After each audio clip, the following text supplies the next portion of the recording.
What's good, everyone? It's Chris from Innovation Yu-Gi-Oh! Bringing you guys another discussion topic today. In today's discussion topic, I'm going to be talking about 5 positives from link summoning, because I know a lot of you guys out there do not like link summoning, and hell, I don't even like link summoning for what Konami has promoted. But with that being said, there are some positives to the mechanic, and I'm going to get into that right now. So, without further ado, let's begin.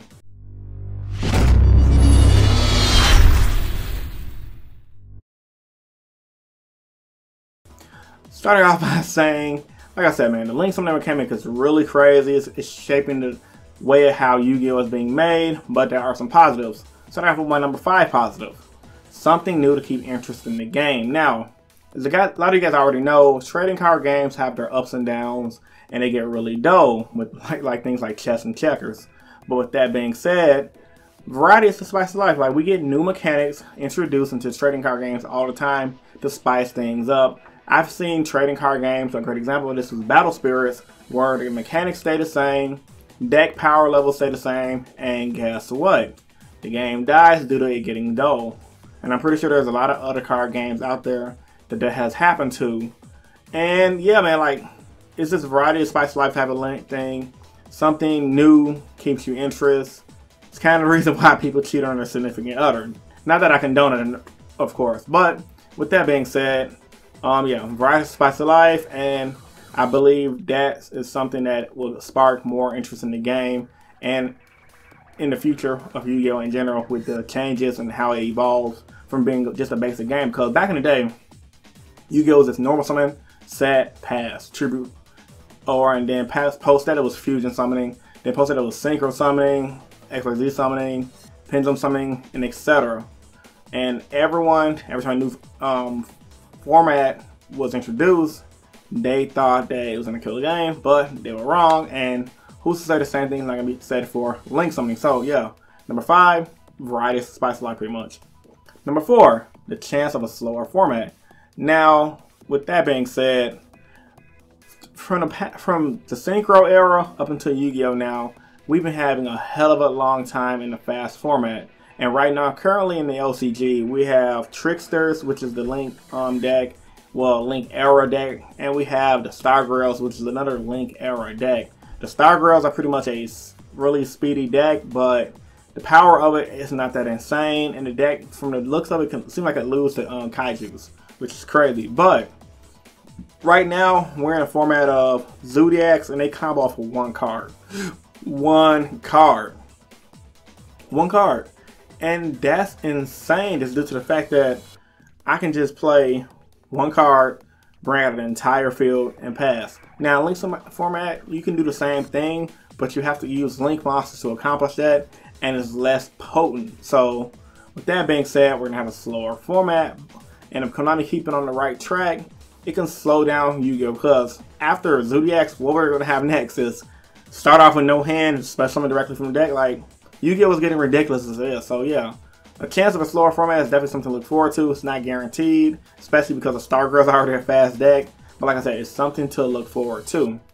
Number 3, we're less reliant on the extra deck. Now, the extra deck is something that Yu-Gi-Oh! Has been focused on for the past, since at least the Synchro era, because almost every deck was using a lot of extra deck. I mean, Heroes back in the day was using extra deck as well, but mainly the Synchro era is when Yu-Gi-Oh! Was focused on the extra deck, because a lot of the extra deck cards were expensive, just due to the fact that even though the main decks were different, the extra decks use the same cards, from Stardust Dragon, Black Rose Dragon, the list goes on from there. Same thing in the XYZ era, kind of the same thing in the Pendulum era. The Pendulum era extra deck monsters were more archetype based, but you guys get what I'm trying to say. Now, with that being said, that's not saying the Link summoning decks don't have to use an extra deck. But we have more decks like Mermails, Spirals, Subterrors. The list can go on, that become more powerful, because a lot of those extra deck decks, you don't have to worry about them spamming the field and just hot-2ing, spitting out a field full of monsters and passing them because they lux at you. Now they actually have to work for it and use a new mechanic to accomplish that, which I think is pretty cool, because the game was getting out of control, and the extra decks were ranging back in the day $300 to $400 to $500, and then while the main deck was ranging like $100.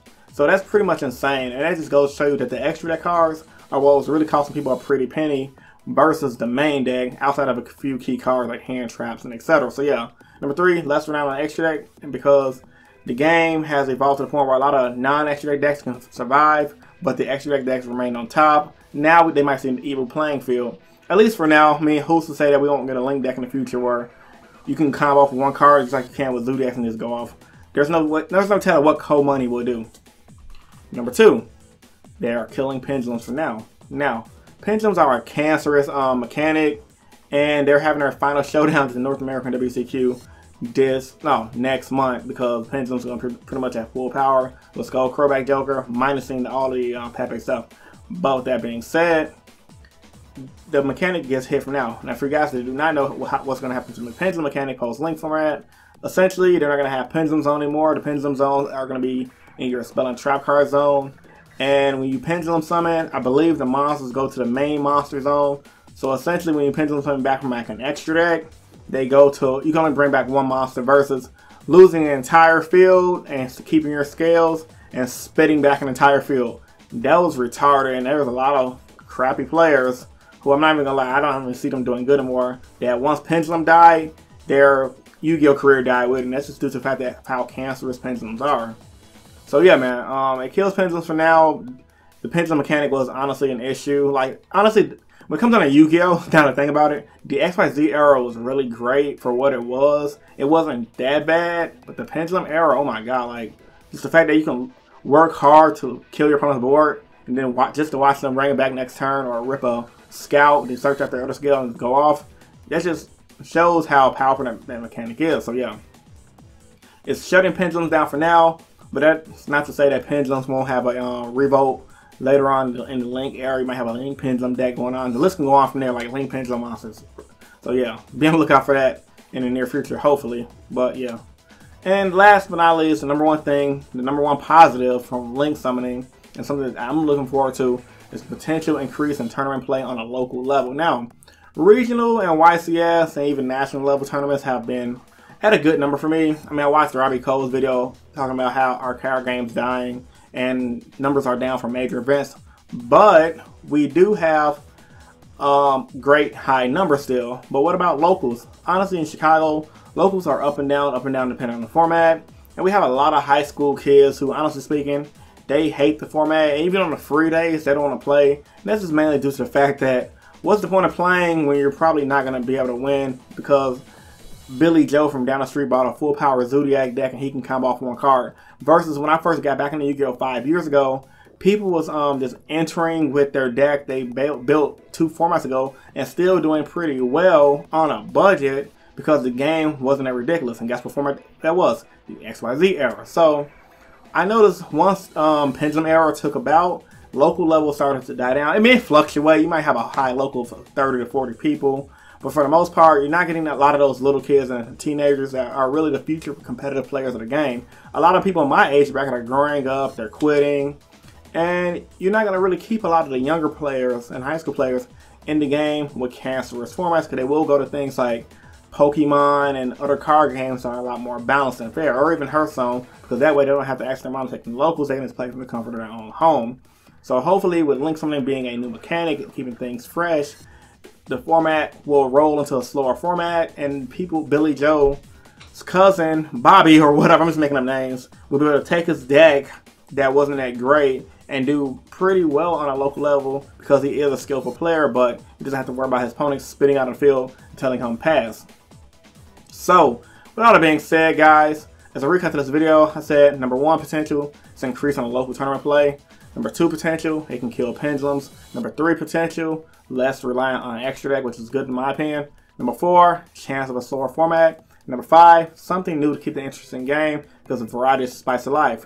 Now, there are some more positives you guys thought should have been on this list that I did not mention. I would like for you guys to post that in the comment section down below. And as I always tell you guys, if you're a new viewer to the channel, I would love for you to subscribe for more Yu-Gi-Oh content. I'm trying to upload every day this week, so be on the lookout for more videos. Tomorrow I'm going to be doing 5 negatives for Link Summoning, so look out for that, because I know a lot of you guys are probably going to thumbs down this video and say, F Link Summoning. So I want to vent my rage with you guys and try to play both sides, because I'm on the fence of Link Summoning. I'm like in the middle. I'm not one side or the other. So with that being said, guys, if you guys are interested in anime reviews, TV reviews, and all kind of anime stuff, check out my second channel, Innovation Reviews, for anime-oriented things. I should have a Dragon Ball Super episode 94 review up right now. So yeah, man, this is Chris from Innovation Yu-Gi-Oh! I'm signing out. Peace, guys. Stay innovative. Deuces.